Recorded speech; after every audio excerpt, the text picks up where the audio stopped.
Okay, so today we are going to look at what is known as thermal expansion. Okay, so when you heat up molecules, let's say that there is a solid, there are molecules inside that solid.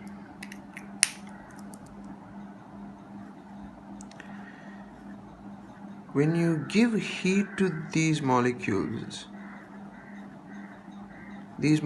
are already vibrating. When you give them heat, so these molecules are already vibrating. That means they are moving to this side and that side, or like this side and this way. So they are vibrating. When you give heat to them, they would start vibrating even more vigorously. So what will happen is they will start colliding and pushing the other molecules. As a result, the metal would start expanding. That means the space occupied by the metal would increase, and this would happen in all directions. In all the direction, the metal is going to expand. Okay.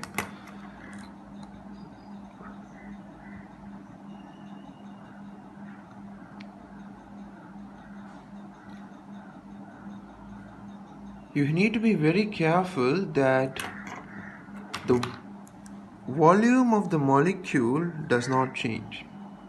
The volume of the molecule remains the same. It is just the distance between the molecules that is increasing. As far as the molecule is concerned, its volume remains the same. Okay?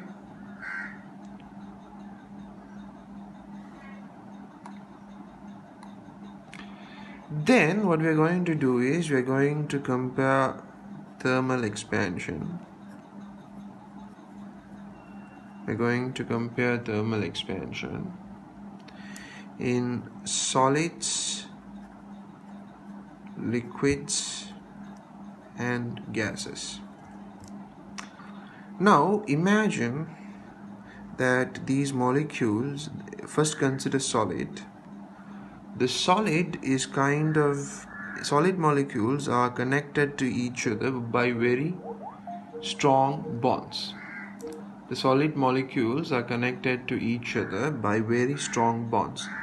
It is like they are connected by a very thick rubber band. Of course, there is no contact. I'm just giving it as an example, as a way to imagine, visualize. So let's think that these two molecules are connected by a very thick rubber band. When you give heat, they will start vibrating more. When you give heat, they will start vibrating more. But since the bond between them is very strong, it is like a very thick rubber band, they won't be able to move that much away from each other. The bond will pull them together in a solid. If you consider a liquid is also like that, but the bonds between them are weaker compared to a solid. That means you can visualize it like this. They are connected by a very thin rubber band. So when you give the same heat, they will be vibrating more, but the separation that they can have will be greater compared to that of solid, because the bonds are weaker. It's like a thin rubber band. So the liquids will expand more compared to the solids. Then we have gases. Now there is like no bond between them. There is not even a thin rubber band. They are completely loose. So when you give heat, they would go far away. They might even go like far away as totally out. Okay. So if you compare the rate of thermal expansion, it is the least in solid, next highest in liquid, and then the highest in gases. Okay.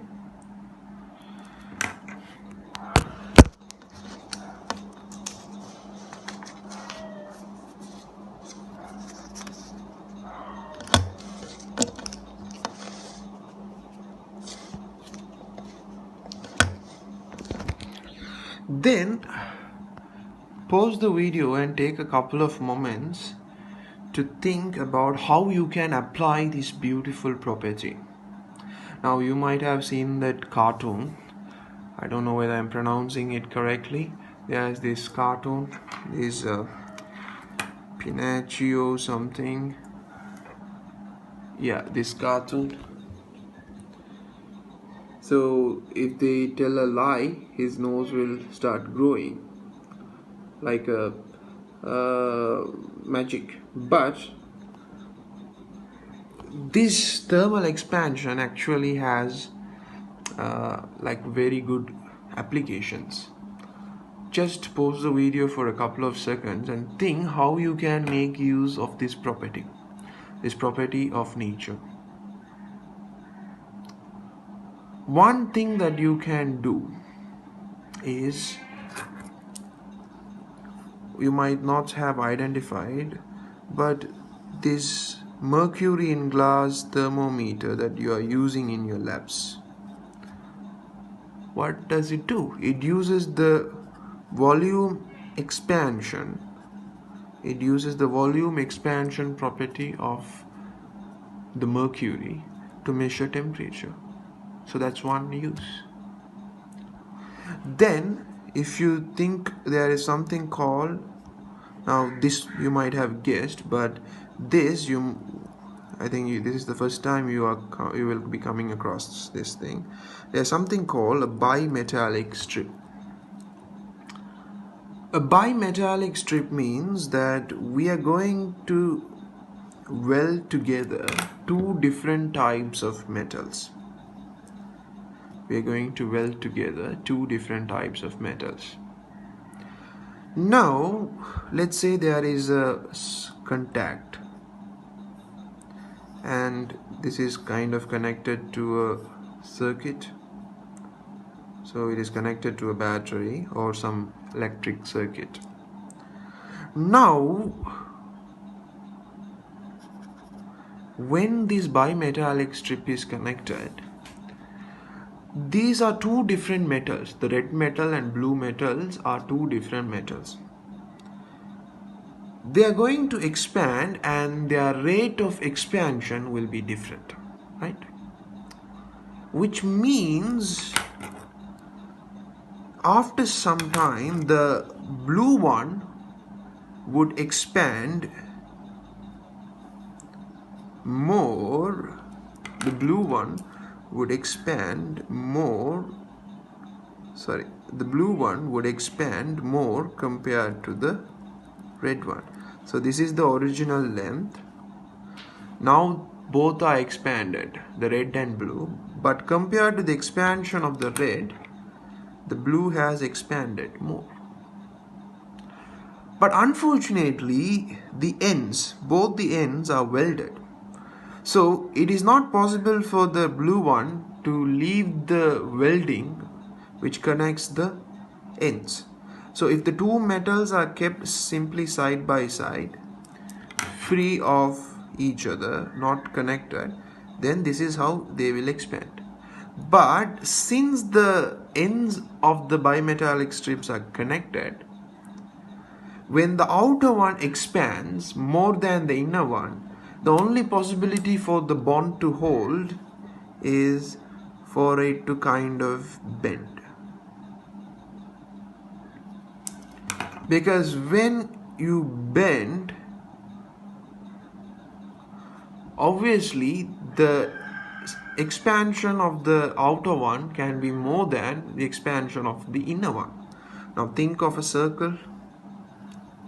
If there are two circles which are concentric, which have the same center, then if you look at the bending, if they are bent through the same angle, then obviously this circumference is less than this circumference, right? So the same idea is applied here. So when they are heated, and because the outer one is expanding more and the outer one is joined at the ends to the inner one, the only way that they can remain together is for the inner one to bend a little and give way for the expansion. And when that happens, you can see that this is also connected to a circuit. Now this has expanded and now the contact is made, right? The contact. Now earlier this was an open switch, now this is a closed switch. So this can be used to create a thermally activated switch. Okay.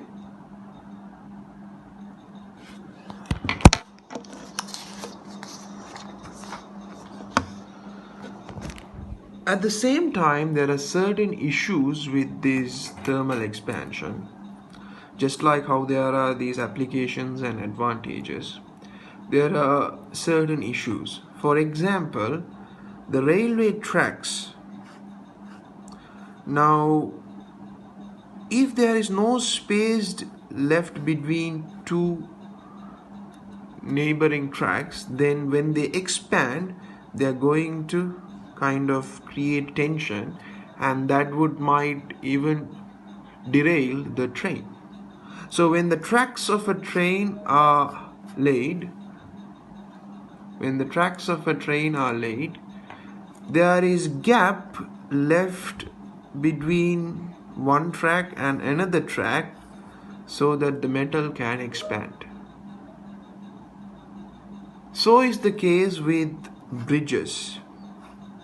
If you're building bridges, then due to heat, the bridges, the bolts and nuts in the bridges might expand, and that might create buckling, like oscillation.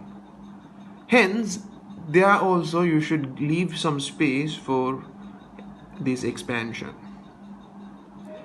Even when you are building roads, the road is made up of tar and that is a solid, so that might expand, so you have to leave some space.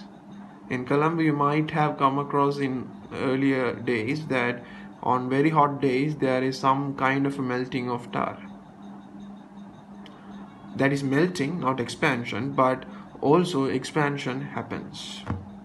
So these are the disadvantages: bridges, road surfaces, and railway tracks expanding, and that causes buckling and other issues. So the engineers need to be careful about them.